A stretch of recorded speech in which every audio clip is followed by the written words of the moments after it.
Hello everyone, welcome to my YouTube channel. आज मैं आप लोगों को बृहस्पतिवार के व्रत के बारे में बताऊंगी। अक्सर हम लोग क्या करते हैं ना, बृहस्पतिवार का व्रत रखते हैं परंतु उसकी पूरी जानकारी नहीं होती है। इसीलिए हम व्रत तो रखते हैं मगर उसका फल नहीं मिलता है, क्योंकि हम शास्त्रीय विधि से उसका पूजन विधि नहीं करते हैं।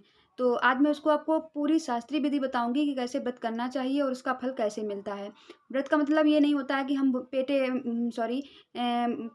भूखे भूखे रहने से व्रत पूरा हो जाएगा, ऐसा नहीं है। पूजा विधि करने से ही फल मिलता है उसका। तो मैं बहुत दिनों से रह रही हूँ व्रत इस बृहस्पतिवार का, तो मैंने सोचा चलो आप लोगों को भी बता देती हूँ, आप लोगों को भी इसका पूरी जानकारी मिल जाएगी। और मेरी माताजी ने 7 साल ये व्रत किया था, जिससे उनको काफ़ी लाभ हुआ और उन्होंने बहुत कुछ पाया है इस व्रत से।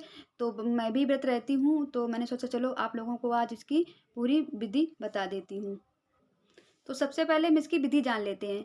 इसकी विधि उसके 1 दिन पहले से यानी कि बुधवार से ही हम इसका पालन करना शुरू करते हैं। बुधवार के दिन हम ब्रह्मचर्य का पालन करते हैं।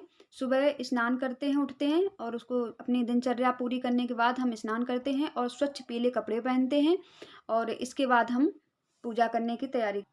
अब हम ये जान लेते हैं कि हमें उस दिन क्या-क्या नहीं करना होता है। तो बृहस्पतिवार में ये भी बहुत ध्यान रखना पड़ता है कि हमें कौन-कौन सी चीज़ें उस दिन नहीं यूज़ करनी है। तो सबसे पहले हम बृहस्पतिवार के दिन कपड़े नहीं धोते हैं। कपड़े धोने मतलब ये नहीं कि हम जो पहने हुए वो कपड़े नहीं धुल सकते हैं, लेकिन काफ़ी सारे जैसे हम लोग क्या करते हैं कि संडे को जैसे सारे कपड़े धुले जाते हैं, उस तरीके से हम बृहस्पतिवार को कपड़े नहीं धोते हैं। और जो व्रत रहता है उसको साबुन का यूज़ नहीं करना चाहिए नहाने के टाइम पे, तो हम सा और कपड़ों में भी यूज़ नहीं करते हैं। दूसरे बात होती है जिसके अब तो ख़ैर कच्चे घर नहीं हैं, पहले कच्चे घर होते थे तो हम घरों को लीपते नहीं थे।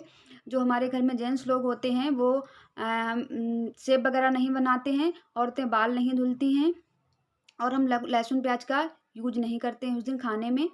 और बस यही सारी सामग्री सॉरी जो सावधानियाँ हैं वो हमें बरतनी चाहिए। अब हम सामग्री देख लेते हैं जो हमें पूजा करने के लिए चाहिए। सबसे पहले सामग्री देख लेते हैं। तो एक पाटा बिछाया मैंने, उस पे ये भगवान जी की फ़ोटो रखी है, ये बृहस्पति भगवान की फ़ोटो होती है। इसके बाद सामग्री आप देख लीजिए, इस पे लिखी है धूप बत्ती, आटा की 2 लोई, गुड़, चना, पीला चंदन, दीपक, फूल, मुनक्का, कुमकुम और चावल, ये सामग्री है। और ये पानी गंगा जल का लोटा। तो चलिए शुरू करते हैं पूजा करना।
एक समय की बात है, भारतवर्ष में राजा राज करता था, बड़ा ही प्रतापी और दानी था। वो प्रतिदिन मंदिर में दर्शन करने जाता था, ब्राह्मण की गुरु की सेवा किया करता था, उसे दरवाजे से कोई भी निराश होकर नहीं लौटता था। प्रत्येक गुरुवार को व्रत रखता एवं पूजन करता था। एक दिन गरीबों की सहायता का राजा रानी ने कथा का गुणगान करूँ, किसी की इच्छाएं पूरी हुई, बृहस्पति देव ने पूर्ण की, इसीलिए इसको खूब करने के बाद साथ लेकर जाना चाहिए। इधर से मैंने जयकारा बोलना चाहिए, बोले विष्णुदेव भगवान की जय, बोले बृहस्पति देव भगवान की जय। जय